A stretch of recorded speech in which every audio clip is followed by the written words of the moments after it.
Okay, great. Hi, thanks for coming out in a snowstorm and joining us at another Trail Tales. Woo! I think our applause could be for snow, or applause could also be for some of our Anchorage area folks who are doing fairly well in the Olympics.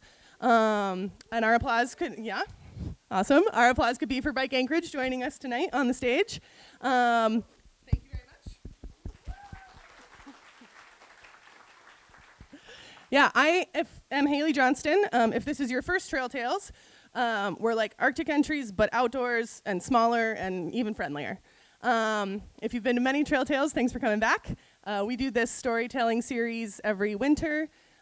Each event we partner with a different nonprofit. So Alaska Trails is here, and then another nonprofit generally in the outdoor space. So this month it's Bike Anchorage. Next month it's the Chugach Park Fund. And just a couple notes of housekeeping before we get into the fun and interesting part of the evening. If your phone is going to make noise, change that. Silent or off. If there is an emergency, please leave. The nearest exit is the way you came in. Bathrooms, there's one bathroom in this hallway that leads to the auditorium, and then the larger, more spacious bathrooms are down the hallway past the entrance doors. The schedule for this evening is we'll have a few speakers before intermission. We'll take a reasonably long intermission so folks can use the bathroom. If you make a donation to Alaska Trails and Bike Anchorage tonight, you are entered in a raffle, and there's some really awesome raffle prizes tonight. So throw your name in there at intermission if you didn't get a chance to do so already. We'll raffle those off when we come back from intermission, and then we'll wrap it up with our second set of speakers. Thanks so much for being here this evening. I am going to kick it off this evening by introducing Alexa Dobson, who is the executive director of Bike Anchorage. I feel very lucky that there is kind of like in the outdoor rec space here in Anchorage, a bunch of really badass women who are the head of all of these cool nonprofits. And Alexa is one of those. She's a born and raised Alaskan and loves to find adventure in her backyard and around the world. She started getting into bikes in college and worked as the Bike to Work Day coordinator back in 2012 when it used to be run by Green Star. Whether it was coincidence or predestination that she'd one day end up being the director of Bike Anchorage and responsible for Bike to Work Day every year, you can decide. On the rare occasion when she's not working on bike projects or riding bikes, Alexa enjoys social dancing and traveling, especially to wine regions. So please welcome Alexa. Well, hi, everybody. Thank you so much for being here tonight. My name's Alexa. I'm the executive director of Bike Anchorage. And as the first story and also kind of an introduction to Bike Anchorage, I wanted to tell you guys about 3 really cool protected bike lanes that I have gotten to ride in because of Bike Anchorage. The first one is in Edmonton in Alberta, Canada. This was a couple of years ago, pretty close to the same time that we're in right now, in mid-February. I was at the Winter Cycling Congress, which is an international conference of Winter City bike advocates, people from all over the world, from Russia, from Finland, from Canada, places where they understand that you absolutely can, and people love to ride your bikes year-round if you have really good infrastructure to do that. So as part of visiting Edmonton in February, it was as cold as you would imagine. There was snow on the ground, and there were people in the bike lanes downtown every time I was there. We got to ride in my first ever contraflow bike lane, which is where they have both of the directions of travel side by side. And one of my favorite parts of getting to have that experience was listening to a story from Edmonton's head of public works. And she said that they had made some mistakes along the way. They had installed some of the protected bike lanes in the downtown area in a way that didn't work with the snow clearing equipment they had. The equipment couldn't fit in the bike lanes. And the Public Works Department, up to the head of the department, when they realized, snow started coming down and this wasn't working, they all picked up shovels and they got out there and they cleared those bike lanes down to bare pavement. Can you imagine? Yeah, it was pretty cool. Another one that I want to tell you guys about, I probably don't need to tell you too much because I bet you experienced it too. It was the protected bike lane right here in Anchorage in downtown just a couple of years ago. This was a really, you can applaud for that. Yeah, it was great. I don't need to tell you too much about what it was or how it worked. You guys know. But I do want to tell you that I had absolutely nothing to do with that project starting. I joined Bike Anchorage after the project had already been scoped, had already been designed. One of the first things that I did when I became the director of Bike Anchorage was cut the ribbon on the first phase on Pine Street. But my favorite thing about that bike lane was that it created a perfect route from my house over in Fairview to the Wild Scoops downtown. And that was such a good summer. I would get out of my house and I would come down to the 10th Avenue Bike Boulevard, take that down to A Street, hop on the protected bike lane, cruise down the protected bike lane to Wild Scoops, get a giant ice cream cone. And yeah, it might have been the best summer of my life. And one of my favorites, you might be surprised that I'm not saying the Anchorage Protected Bike Lane was my favorite, but when I tell you this next one, I think you'll understand. It's the Pennsylvania Avenue Protected Bike Lane in Washington, D.C. So one of the really cool things that Bike Anchorage gets to do is travel to Washington, D.C. to visit with our legislators and participate in the National Bike Summit. So this is a conference for bike advocates all over the country, and on one of the days of the conference, we have what we call Lobby Day. 50 states worth of bike advocates all descend on the Hill on the same day. We all meet with our legislators and we tell them how important it is to support bike and pedestrian infrastructure in our communities. So you have to imagine, I'm suited up, like dressed to meet Lisa Murkowski, right? I've got like a business like sheath dress on and Oxford shoes, and I'm on a rental, like one of those bike share bikes. And as you're biking down kind of into the heart of DC, you come onto Pennsylvania Avenue. It is this big, broad avenue, and the bike lanes are not off to the sides. They're actually right up the very center. So you've got these big, beautiful buildings on either side. You've got your traffic kind of moving. And then framed perfectly right up in front of you is the Capitol building. And you're just slowly moving closer to it and closer to it, hoping you're not getting too sweaty in your business clothes because you're about to have some serious meetings. But yeah, the cinematic nature of being able to bike up that beautiful bike lane to have those meetings, it's one of those things that is just absolutely unforgettable. So those are some of the really cool bike lanes that I've gotten to experience so far with Bike Anchorage. I hope to experience a lot more, and I hope to bring more of that inspiration back, because the joy and the comfort and the fun of being able to get around by bike when that's something that you want to do and that's something that's important to you is just such an important part of life. So thank you all for being here tonight. Let's all work a little bit to try and get some more of those protected bike lanes in our community. And thank you. I'm going to introduce our next speaker. So this is Frank Baker. Frank Baker is a lifetime resident of Alaska, having arrived in Seward from Pennsylvania in 1946. He received a BA degree in journalism from the University of Alaska Fairbanks in 1974. After several years as a seasonal employee with the Alaska Department of Fish and Game, he began a career in Alaska's oil industry that spanned more than 40 years. Aside from his work as a freelance writer and newspaper columnist, he has published 3 books of poetry and several magazine articles. For 5 years, from 2002 to 2007, he produced a weekly radio program on Anchorage's KLEF 98.1 FM radio station. An avid outdoorsman and photographer, Frank resides in Eagle River with his wife, Rebecca. They have 2 children, David, 43, and Emily, 39. Frank will recount a summer-long siege with a brown bear at an Alaska Department of Fish and Game site on Kodiak Island.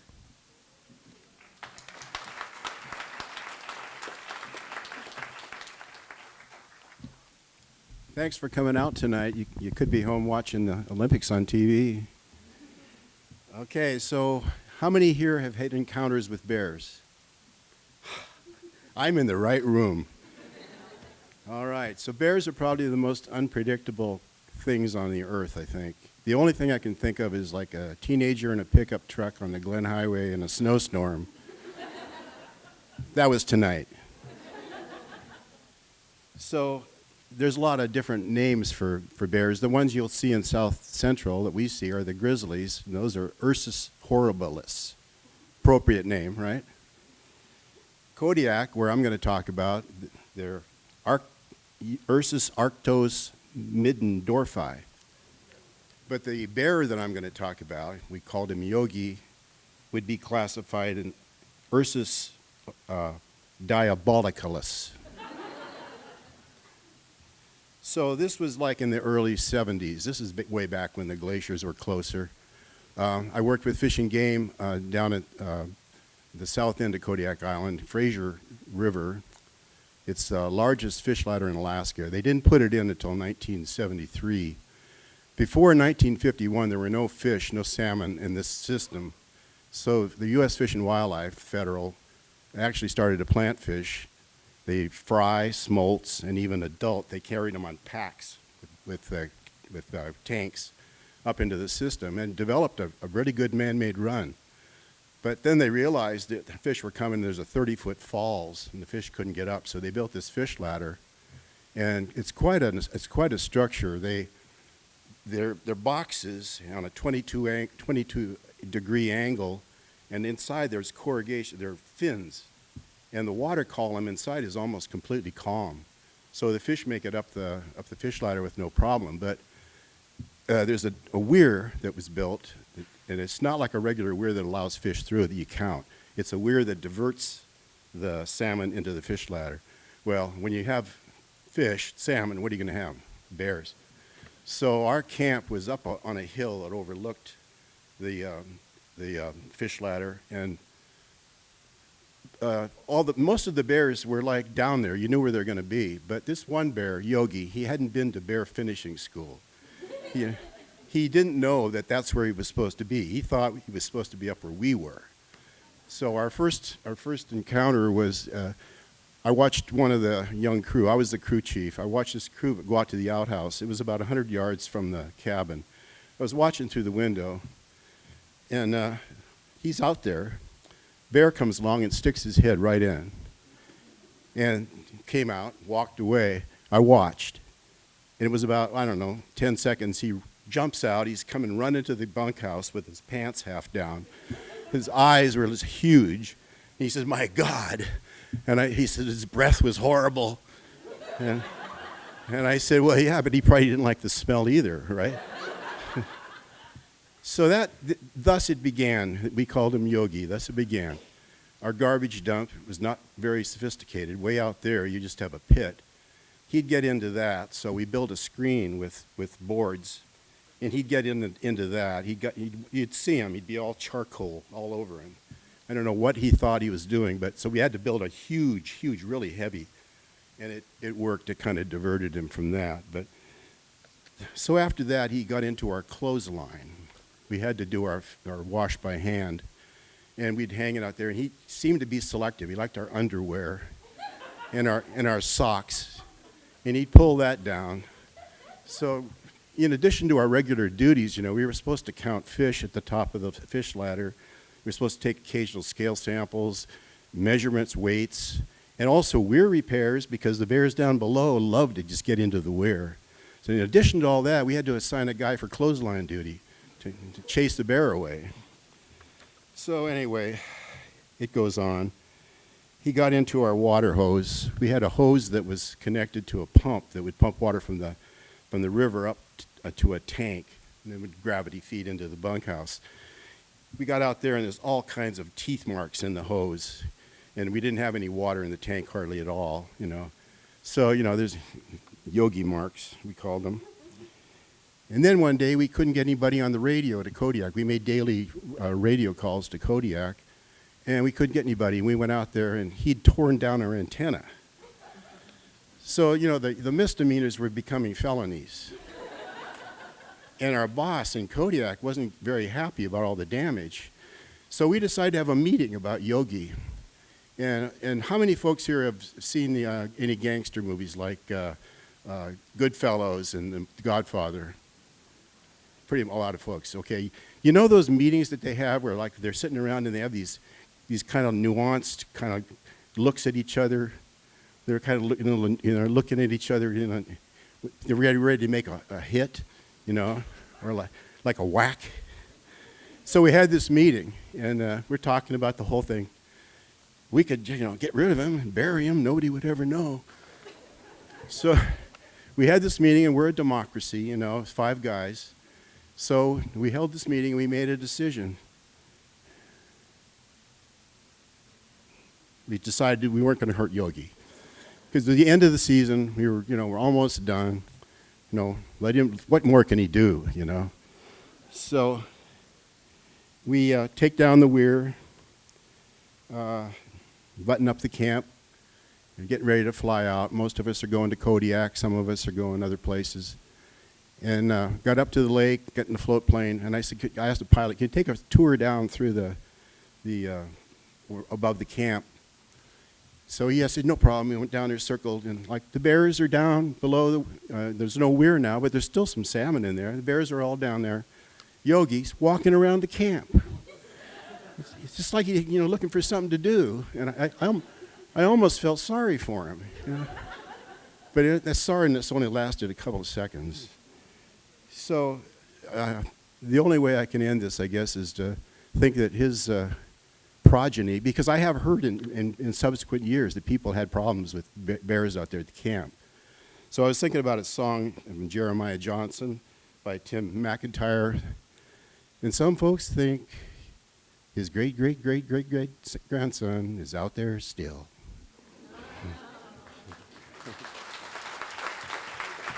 Thank you.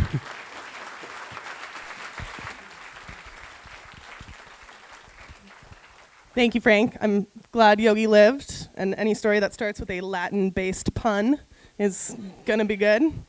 Awesome. All right, so our next speaker tonight is Janina Misiewicz? Oh, man, Misiewicz. Janina Misiewicz, who moved here from rural New Hampshire to Anchorage in November of 2022. They're a program exploration advisor at the University of Alaska Anchorage. They're also an artist, poet, digital minimalist, and cake maker. To share their love of cake making with others, Janina hosts pop-up cake events in and around Anchorage, where people can congregate to eat cake and be in community together. To learn more, check out @cake_Anchorage on Instagram. Janina's favorite thing about living in Alaska is the dramatic shift in light from one solstice to the next and how powerless this process makes them feel. Janina will tell a story about the first backpacking trip they ever went on. Welcome.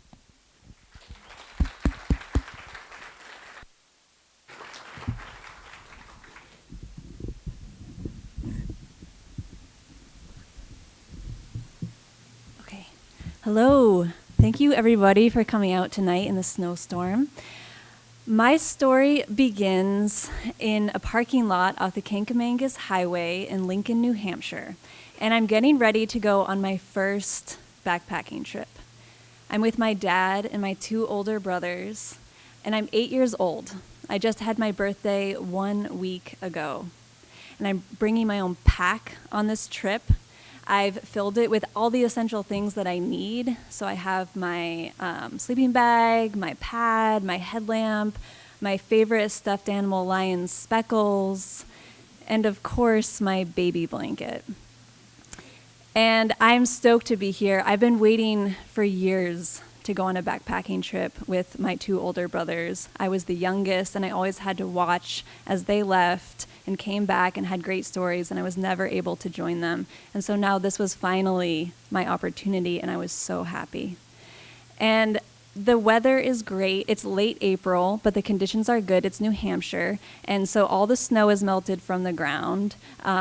There's buds on the trees. There's tulips that are starting to grow. And at 8 years old, I naively assumed that the conditions in the parking lot are obviously going to be the same as the conditions at our destination at a few hundred or 1,000 feet at a higher elevation than where we are right now. And so as we start this hike, I am a little bit surprised when I see some snow on the ground. And I'm like, okay. And we keep moving, and I'm hiking along, and I see more snow. And the snow is, there's more patches, and they're getting bigger, and they're sort of starting to combine into each other. And then when we're at mile 6 of this hike, the entire ground is now covered in snow. And at this point in the hike, our plan is to veer off the trail and bushwhack for 2 more miles up a stream until we reach our final destination, which is called the Hidden Pond. And the Hidden Pond was a really big deal because at that time, it didn't exist on any trail maps. It was like it didn't exist at all. And the only reason that my dad knew about the Hidden Pond was because he had overheard a conversation between 2 guys talking about it on a hike he had done the summer before. And so as we start bushwhacking through this final portion of the hike, I'm post-holing with every step that I'm taking. And at 8 years old on my first backpacking trip, I'm wondering, oh my gosh, I'm tired. And this is really hard. And I don't know how much I'm enjoying this.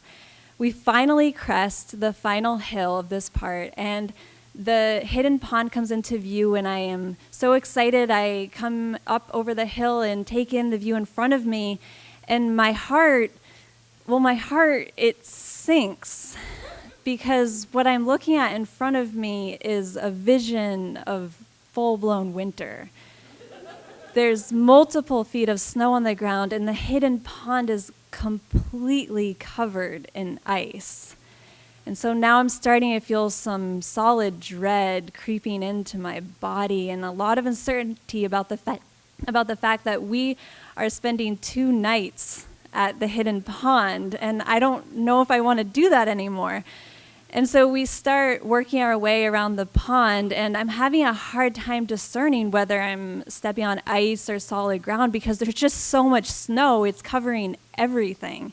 And so I take a step and my foot sinks through the snow, and then it keeps sinking, and then it's wet, and then next thing I know, the ground is coming out from underneath me, and I'm now submerged up to my thighs in freezing cold water. I have fallen through the ice. And at 8 years old, I don't totally understand why this is a big deal because I don't know what hypothermia is. And I don't know that it's a big deal that the place where we are isn't on any trail maps and nobody knows where we are. And we can't contact anybody because we don't have any inReaches at that time. And I also don't have a second pair of pants because I only brought 1 pair of pants for a 2-day backpacking trip. And I also don't feel concerned because my dad doesn't seem super concerned. He helps me out of the water. He makes sure I'm okay, but he doesn't panic. He doesn't say, oh my gosh, we have to turn back now. He says, okay, you're good. Let's keep going. And so we make it to the other side of the pond. We quickly set up the tent. I get out of my wet clothing and into my dry sleeping bag, and I'm warm and I'm safe, but I feel miserable. And I'm sitting in the tent with the doors open in front of me, and I'm watching my dad as he's attempting to dry my pants over a fire that he's built, but he's built the fire on top of the snow, and there's so much snow that it's just melting into the ground until there's just a hole in the ground where the fire is, and he's not able to dry my pants. So he gets my brothers and he brings them over and we congregate in the tent, and he's like, okay, what do you want to do? And I want to tell you 2 things about my dad, is that at that time, he was the most hardworking and determined person who I knew. And also he was pretty quick to anger. And so I never felt like it was really okay for me to tell him that I wanted to quit anything ever.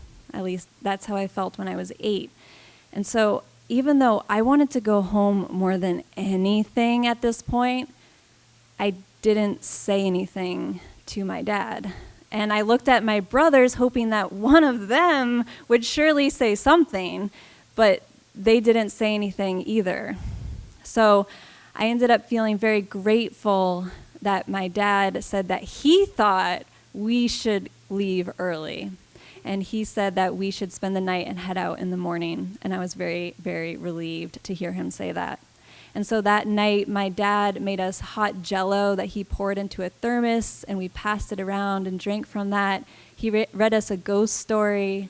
And as I sat in my sleeping bag that night, I was so happy to have Speckles and my baby blanket. And I was incredibly grateful that I brought them with me on that trip.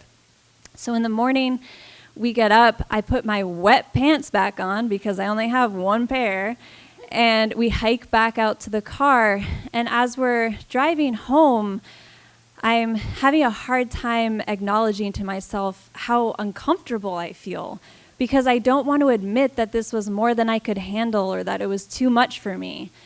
And the truth of the matter is, though, that up until this point in my life, this was the most physical discomfort that I'd truly yet experienced. And I didn't fully acknowledge this until we finally got home and I got out of the car and I walked through the front door of our house. And it was in a moment of just being able to take in what I felt, that all of the misery and stress of the past day and a half just fell out of me in a moment.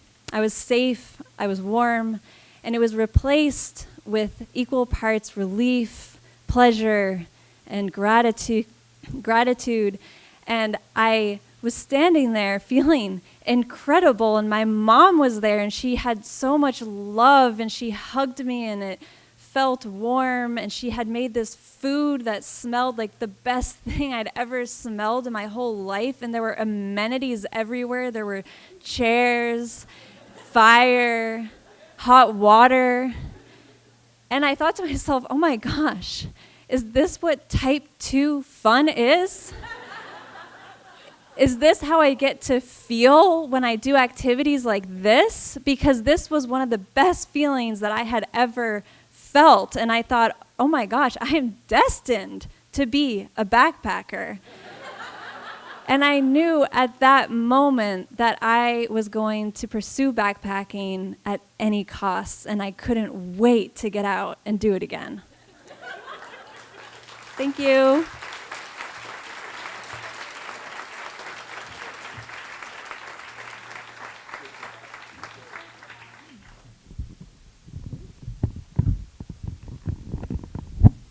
It's too tall for me. All right, that was harrowing. Close call that we were able to have Janina here tonight, so I'm glad you survived. All right, our next speaker is Wes Helander.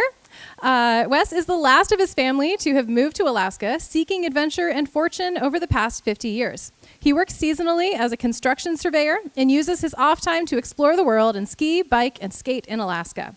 Wes will discuss his solo cycling tour around the entirety of the western front of the Great War and the emotions and experiences he had along the way.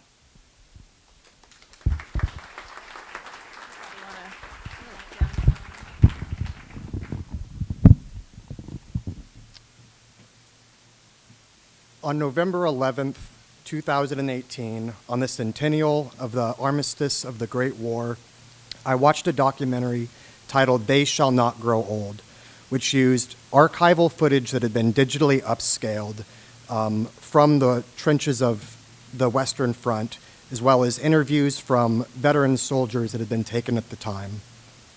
Seeing the sights and hearing the harrowing stories that these soldiers went through left inside of me like a desire that at some point in my life I had to see these places. But at the time I didn't know how.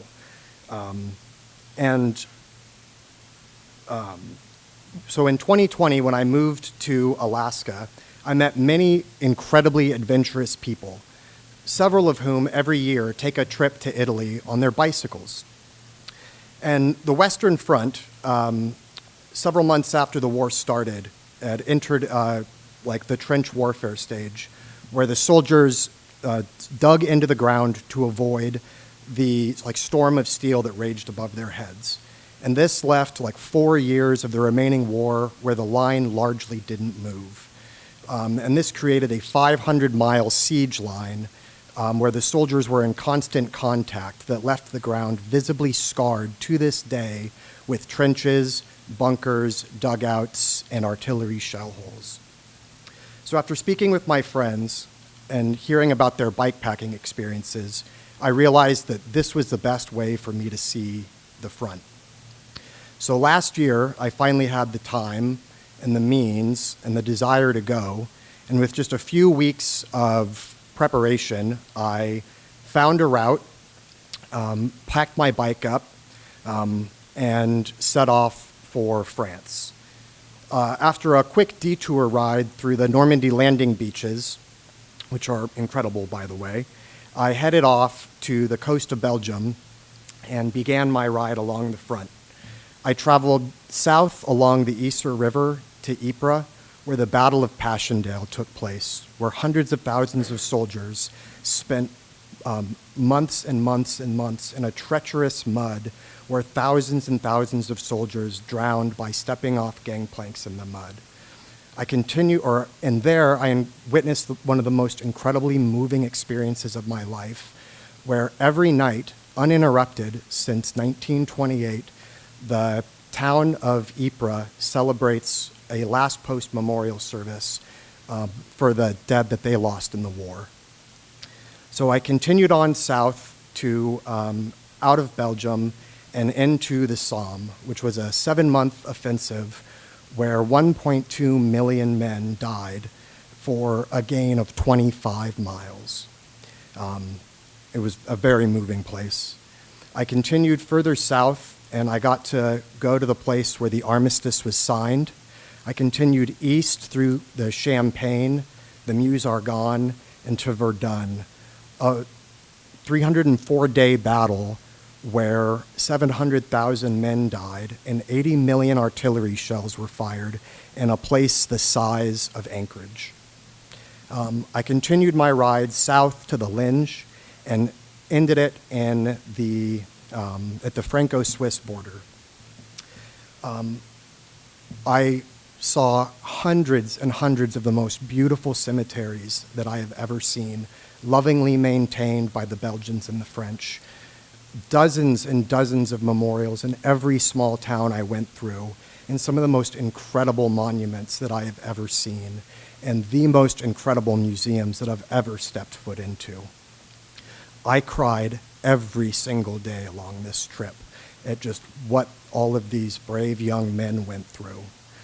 But nothing along this ride was more important for me to see than the Meuse-Argonne sector, which, when the Americans landed on the shores in 1918, that was where that they did the majority of their fighting. Places such as Mount Fasson, the forests where the Harlem Hellfighters fought, the Lost Battalion, the Devil Dogs of Belleau Wood, and the hill where Sergeant York single-handedly compelled the surrender of 132 Germans and officers. These sites were incredible places to see, as well as the cemeteries that house over 40,000 dead from that war on the American side. The Americans, and our involvement in this war, did not contribute a huge amount to the success. The war was largely decided. We just sped up the process. But what our contribution did do was it set us on the path of global hegemony that we have enjoyed to this day. 117,000 American soldiers died in that war, and about twice that number were wounded. Through decades of diplomacy, through countless amounts of American treasure, and the hundreds of thousands of lives that brave American men gave, created the alliances and the strength of NATO that has set the stage for the modern world of the last 100 years. It was while I was on this ride where the first calls for the annexation of Greenland and Canada were announced by our administration, and the British, Canadian, Belgian, and citizens that I met along the way were shocked and angry and scared, and I felt deeply ashamed of what was going on.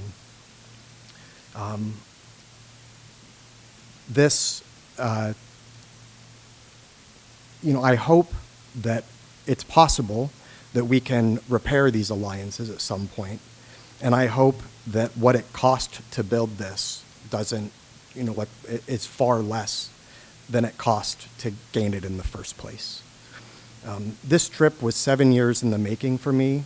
It was just a few weeks of planning, and it was 1,200 miles of pedaling through the most amazing fields and sights that I've ever seen. The emotions that I felt, the places that I saw, and the lessons that I learned along the way, I will never forget. And I encourage any of you, whether you're a history fan or not, and whether it's by bus or car or bike, go to the Western Front and Normandy and see these places for yourself, because they changed my life, and I'm sure they'll change yours too. Thank you.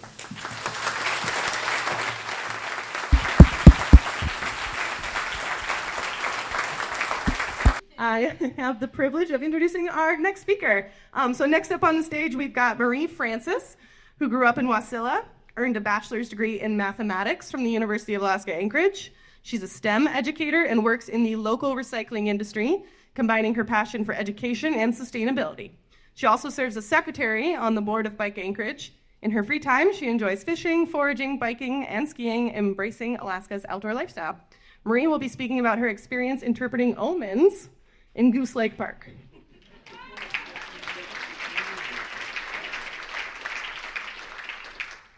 6 years ago, during a hot and sticky July, my husband, my friend, and I, urban foragers all, set out to look for berries. At that time, COVID was raging on in its 5th month, and society was still reeling from a once-in-a-century pandemic. I spent so much cherished time outside. What else was there to do in the era of social distancing? At that time, I was a mathematics student at the university, and I was also employed as a teacher's assistant. The end of spring semester was unusual, to say the least, as the spring break stretched languidly into the summer. I was responsible for teaching a small class for high school boys mathematics, but I could not force them to participate in their Zoom classes, and to be frank, I was glad when they didn't sign on, because that means I could go play outside. At the end of the spring semester, I was cut loose from my perfunctory work and school obligations. So I haunted the woods and the spiderweb copses surrounding my alma mater. From the consortium library, a shadowy trail meanders through the woods to Goose Lake Park, which had been rendered colorless by the spruce bark beetles. We did not find any berries that day, mind you. You're not going to get my secret berry spots out of me that easily. So we wandered off the paved trail to participate in another activity that college students do, which is sitting on a fallen log and smoking a joint. As finding a good sitting log is an art and a science. It has to be dry, of course, with minimal upright branches that catch at your clothes. The best ones are half rotted with a soft patch of moss for a seat. So we found a suitable spot, sat down, roasted a bone, so to speak. And my friend called out, "Is that a fucking owl?" Surely not, I thought, in utter disbelief. It was high noon after all, and the golden sunlight was filtering through the needleless boughs and dappling the forest floor. But, aren't owls supposed to be out nocturnal anyways? But there it was, clear as day, a tawny great horned owl with its characteristic curved ears. I had never seen an owl before in the wild, and I was captivated. And at that moment, that urban park transformed into a magical forest. The Fellowship of the Green was on a magical quest guided by the wise owl of Athena. We sauntered after the owl, chasing it as it flew from tree to tree, and its high-pitched shrieks reverberated in my ears. I didn't know it at the time, but those shrieks are characteristic of a female great-horned owl. I tried to capture a video of it in flight. When I realized my efforts were in vain, I pocketed my phone to immerse myself fully in the moment. Thereupon, I glanced downward. And what I saw was a small rodent, a shrew or a vole, that had been ripped apart to reveal its glistening red viscera. I stood over the pile of entrails, interpreting it like an ancient Roman diviner. And I called my husband over and pointed them out to him. And he said, probably from the owl. Voice of reason, that one. He's proud tonight.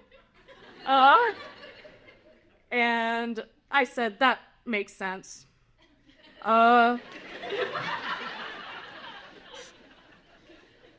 So at that point, I had lost sight of the bird, and I had said to my friend, I'm trying to get into bird watching. And she quipped at me, you are way too young for that. And I said, maybe so, but by the time I'm old, I'll be really good at it. I'm not old yet, but I still carry my binoculars everywhere.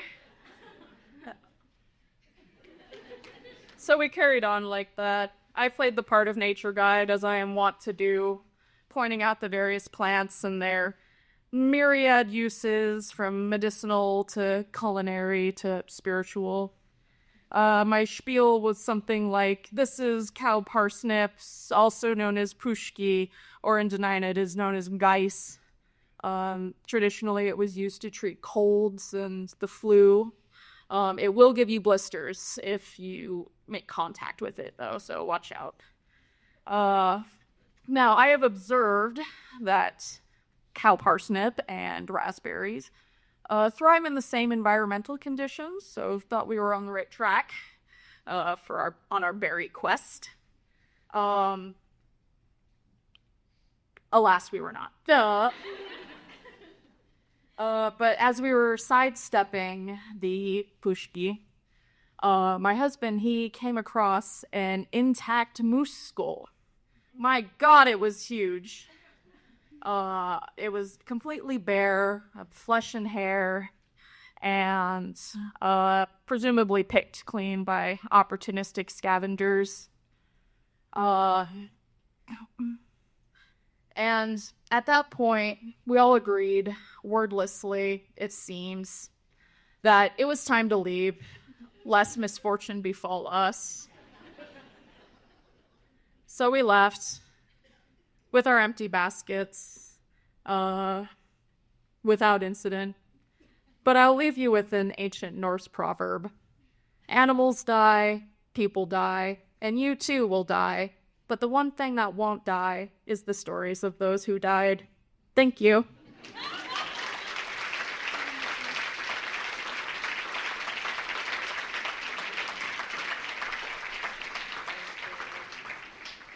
Oh my goodness. We're having a good time tonight. All right, our next storyteller is Louie Glick. She has enjoyed playing outside in different climates and environments, from the desert Southwest to the mountains of Spain, Idaho, and finally, Alaska. She also lived in the Midwest, but has fewer adventure tales to tell from those locales. It happens. She also has one of those full-time jobs. Volunteers on the board of Bike Anchorage. And she has many hobbies outdoors and in. Today, she'll tell us about a long-awaited bikepacking trip on the Denali National Park Road past the road closure.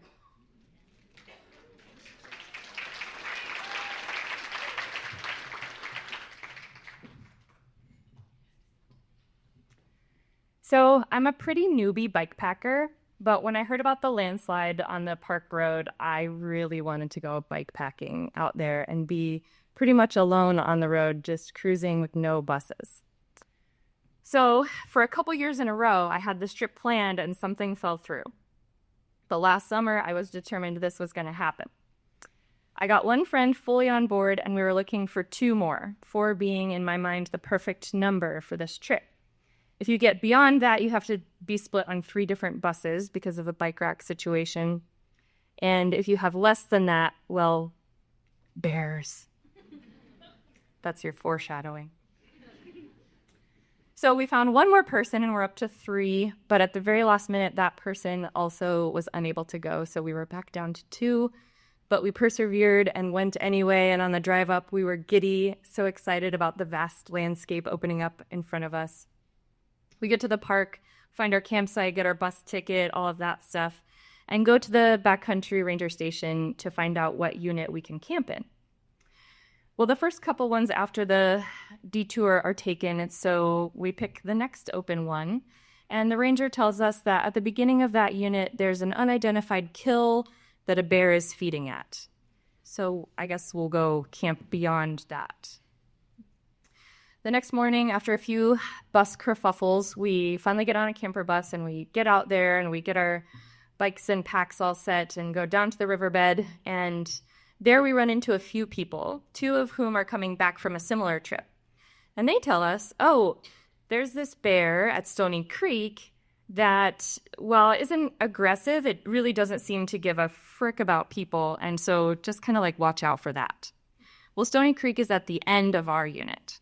So at this point, we've got a bear kill at the beginning and a honey badger bear at the end. And I'm just hoping we're not the meat in the middle of this bear sandwich. Once we get back on the road, we have smooth sailing. We don't see a single soul, and it is magical. The rain, which was forecast for the entire weekend, had lifted, and we got some of that afternoon glow.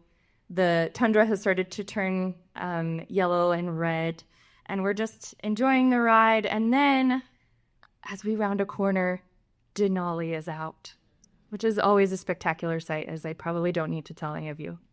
So we glow and bask in the light of Denali and take some photos and continue on our way. We get into our unit, pass the kill that we never see, and find a nice spot to set up camp. We backtrack a little bit to find water to filter and have our little dehydrated pouch meals, which doesn't take very long, but in that amount of time, after I get up and take a look around, I see, not 30 feet away from us, an enormous brown bear. And of course, we're at our most vulnerable with our stuff splayed out everywhere for dinner. So we put our trash into the bear bin and lock it and retreat quickly and quietly because the bear does not seem to see us at this time. It's just head down mowing berries. So we creep across the creek and then across the road and then get way far away from the bear. All we have on us are our like mini little day packs and luckily our bear sprays, which we have out.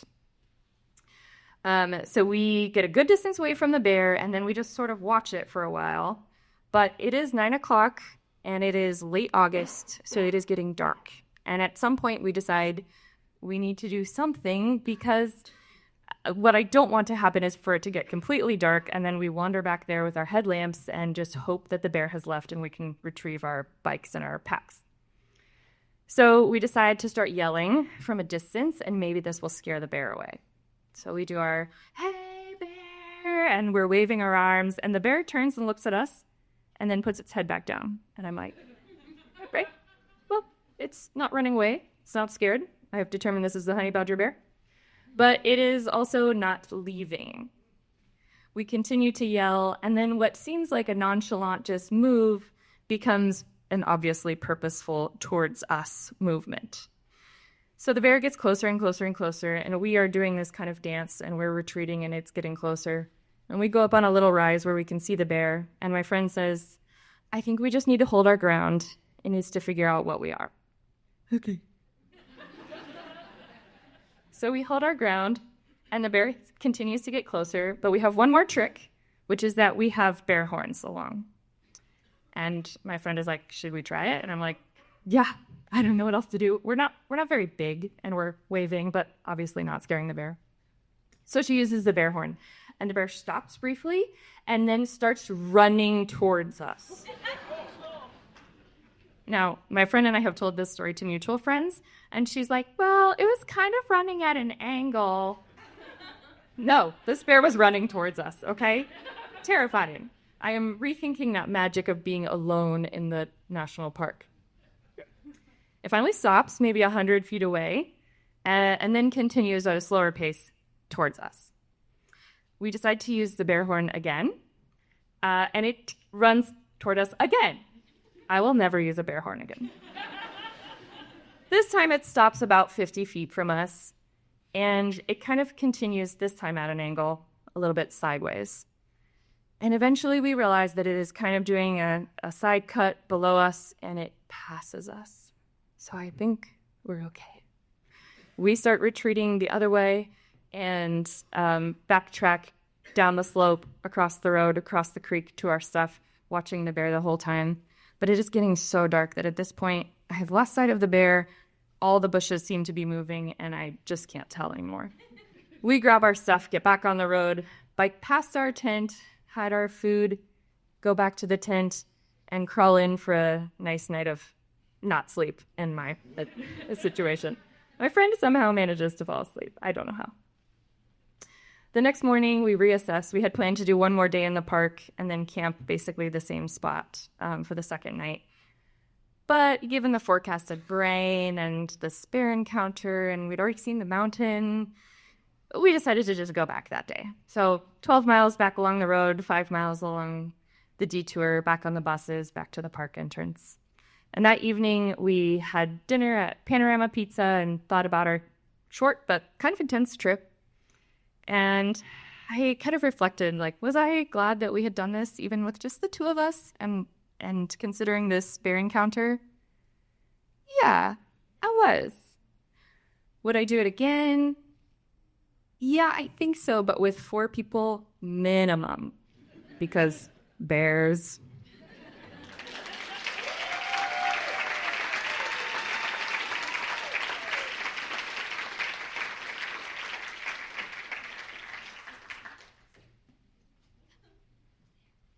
Awesome. Thank you.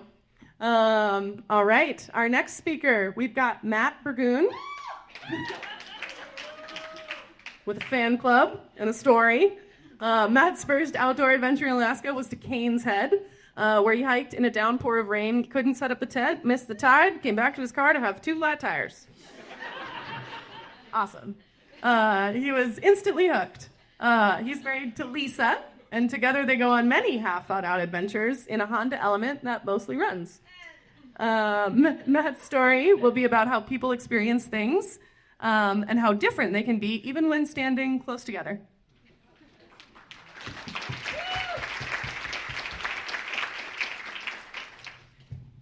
I'm going to take it out of the stand. Is this legal? I'm sorry. Yeah, that Honda Element really mostly runs. Yeah, it's so here's my tale. You guys know about Ötzi, the frozen caveman that they found in the Italian Alps? He died like 5,000 years ago crossing the Alps. I think about him a lot. Mostly when I'm outside. I think about him a lot. He was out there in his flip-flops and his bag of seeds, and he died 5,000 years ago.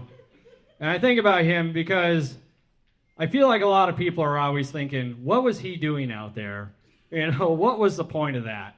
You know, and I feel like when I die outside, it's people are going to say the same thing about me in 5,000 years when they dig up my body. They're going to dig me up and go, what was he doing out here? Everything he had was behind him. He could have stayed home and been fine. Also, his head is crazy shaped, you know? So, but, you know, there's a lot of theories as to, like, why he was out there. He was hunting, he was trading. But it's also, like, maybe he was just having a good time, you know? Because I have a good time out there. I like going out there. It's outside. It's fun. It's slow moving. I like that my cell phone doesn't really work that well out there. I enjoy that. Even though, weirdly, I still get push notifications on my phone that leaves you pondering, because every once in a while you just get one that says Trump declares, and you're like, who knows? You know? It's a 3-day trip. We'll worry about it later. Then you get back and his Trump declares Billy Ray Cyrus delicious. I'm like, oh, I guess he ate them while we were gone. Okay. I have no opinion. There's a couple of different types of people that go outside. There's a broad spectrum of people. There's the ultralight people. Anyone here? I hate you. You make me feel bad because I brought an entire toothbrush on a trip. You're sitting there going, I have a toothpick with a single human hair wrapped around it. Making me feel terrible. And then there's other people that go outside, the other end of the spectrum. I call them tactical dads. They're wearing just the big tactical Marine vest, so like a trauma kit. They have a pistol, knife on the shoulder. They're mostly just taking the rifle for a walk. I like encountering those people because you just see them coming. You're just like, hey, excuse me, Bravo 20. What do you know that I don't? Because I only brought a bell.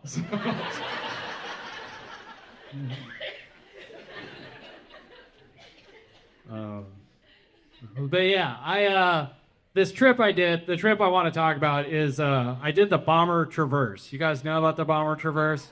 It's a beautiful trip. It's out in Hatcher Pass, as I recently found out. And it's a beautiful trip. It's like 3 to 4 days, and you get to see a B-29 crash on the ice, a literal symbol of why I don't have health care.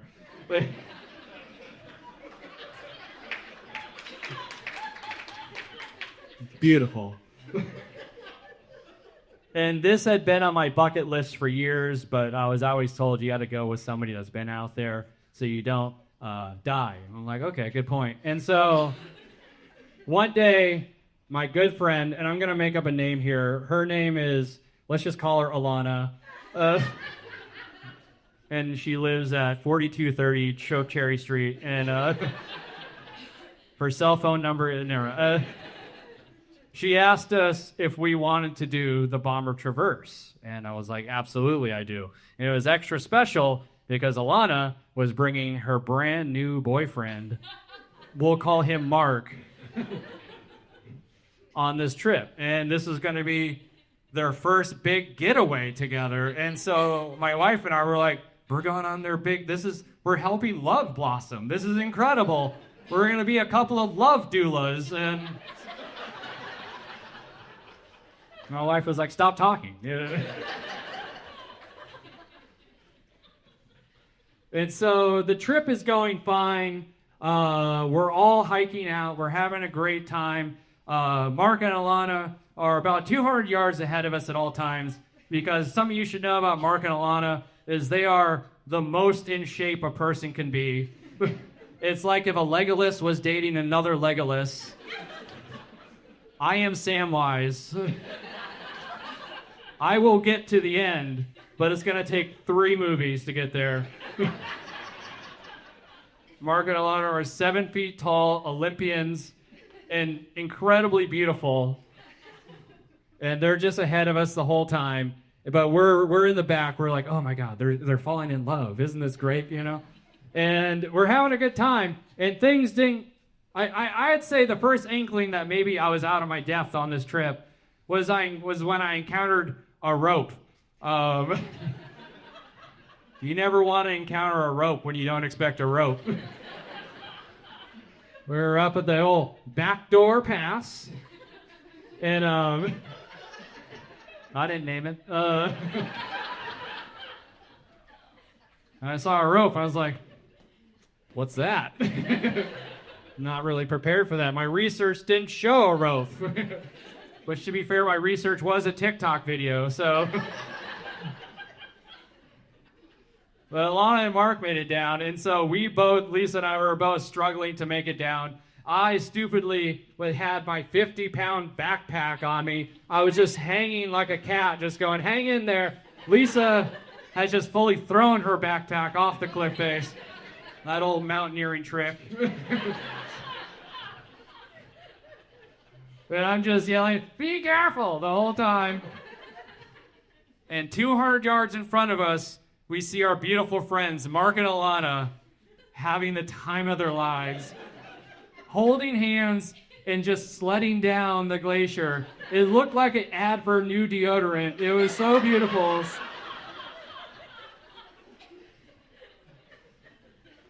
And that would continue to be a pattern for this whole trip.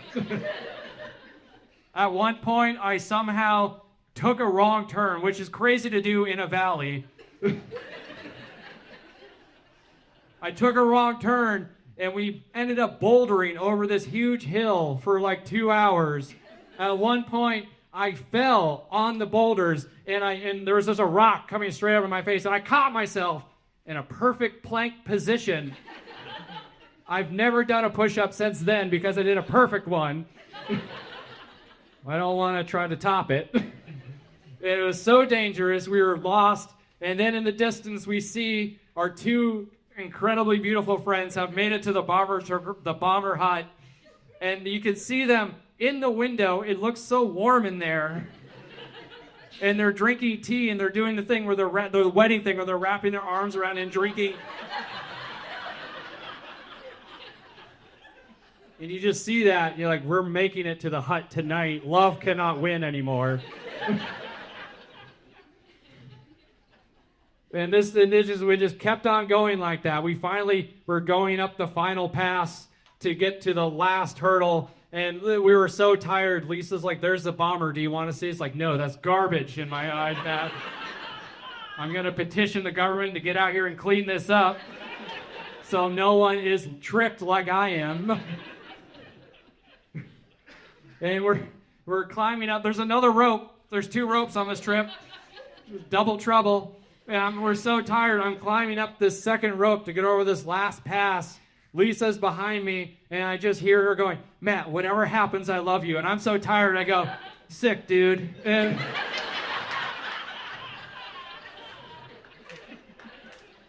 was really tubular. Thank God she didn't die. That's a crazy last word to have to pass on to some parents. What was your last conversation? It's like, we've never talked. I can't. I don't remember. We finally get to the top of this thing, this huge pass. My hands are bleeding. Lee says near death. And we see down in the valley, this beautiful valley, our 2 friends literally sharing headphones and swaying to a song. I imagine it's Def Cab for Cutie. So in love. We could not, the trip went perfectly for 50% of us. And it was beautiful. And now they're married. Yeah. A lot of these stories tonight, they've had some really good morals and things like that. I don't know. They're beautiful. I don't know. I guess that the only moral I could impart on you is they are pregnant with their second child, and they have not yet named the child after me. And I feel like I did a lot to make this end thing. Maybe not the physical thing, but I was definitely the spiritual impetus for this child. So my suffering brought it into the world, much like Jesus. Anyways. So there's a petition outside to name the baby after me. Middle name, I'm willing to take middle name. Anyways, my name's Matt. Thank you. Good night.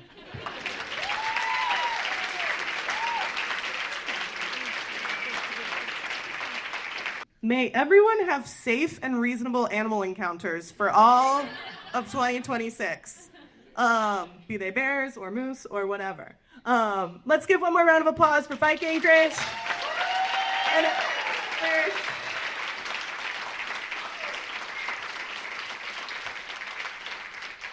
nonprofits like Alaska Trails and Bike Anchorage, we're mission driven. There's dedicated employees. There's also really awesome board members that make stuff happen. So thanks to the Bike Anchorage board members who are here and who told stories tonight.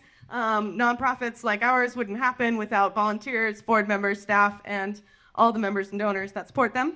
Events like this are awesome because they help bring our outdoor community together, but they also help raise a little bit of money for us to all pursue our missions. And get things like dedicated bike lanes in Anchorage one day. So thank you so much for braving the weather tonight, for supporting your local nonprofits, for caring about bike infrastructure, for caring about outdoor recreation. And everyone, drive home safely. Don't hit a moose. We'll see you in March at our next Trail Tales with Chugach Park Fund. Thank you so much.